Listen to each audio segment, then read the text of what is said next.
జల దిగ్బంధంలో చేర్యాలలోని గాంధీ ఏరియాలోని కాలనీవాసులు.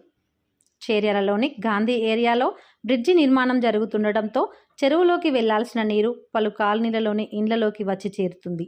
దీనితో ప్రజలు తీవ్ర ఇబ్బందులు ఎదుర్కొంటున్నారు. మోకాళ్ల పైదాకా మునగడంతో ప్రజలు బయటకు రాలేని పరిస్థితి ఉంది. దీనితో నిత్యావసరాలు తెచ్చుకోవడానికి కూడా ప్రజలు చాలా ఇబ్బంది పడుతున్నారు. బ్రిడ్జి నిర్మాణ పనుల్లో కాంట్రాక్టర్ నిర్లక్ష్యం, అధికారుల అలసత్వం వల్లే ఇళ్లలోకి నీరు వస్తుందని కాలనీవాసులు ఆగ్రహం వ్యక్తం చేస్తున్నారు.